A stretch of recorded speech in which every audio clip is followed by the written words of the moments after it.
Well, of course, Homo sapiens are responsible for the petroleum deposits of the Anthropocene. Sammy, thank you for that nice introduction. I'm Arthur Manita Muscaria, co-author of the paper here, Proximity of Homo sapiens Conservat Lagerstätten Locations to the AAPG Deposits. Okay? So for maybe this audience of non-scientists, of non-geologists, non-ecologists, I welcome you to this new idea of thinking about this wonderful fossil from the Anthropocene, known to you as the Homo sapiens, yes, the burrowing creature, poorly understood, naked ape.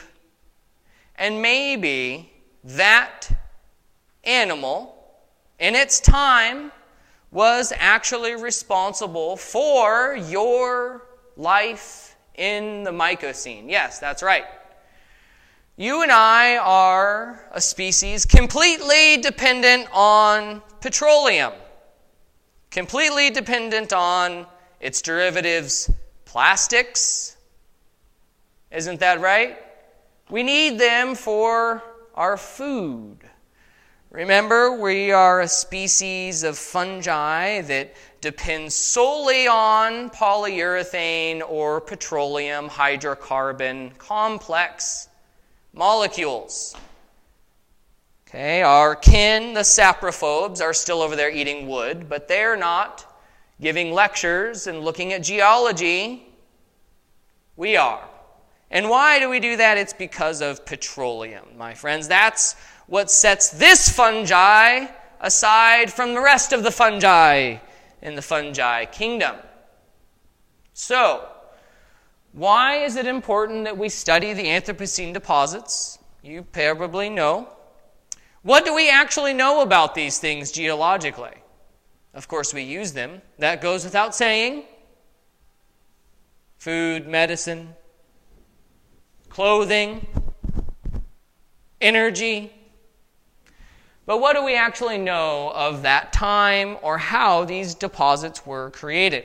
That's what I'm here to point out today. Now, for those of you, of course, we're not steeped in the Anthropocene. Let's review the deposits, the AAPG deposits themselves. What are they? What does that mean? AA. The Anthropocene, Apocalypticene boundary seems to have an unusually large amount of these petroleum ground, PG, deposits. Yeah, during the Anthropocene, they were all over the ground. It's fascinating. And we'll see how this happened. Another type of deposit here, the MMP, or the other favorite fossil of the Anthropocene, the metallic arthropods, yes, those gigantic, lovable bugs from the Anthropocene, the arthropods that are made out of metal, okay, totally new species during the late Holocene.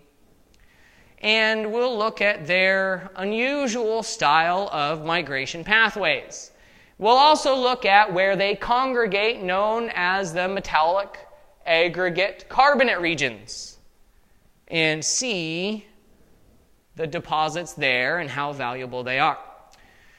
And then, of course, me and my co-author, Sammy Castonguay, will give our interpretation here as being related to Homo sapiens. What is the connection? I want to show you. And you and I now know the truth of the Anthropocene deposits. But let's not get ahead of ourselves. Let's look at some of the data.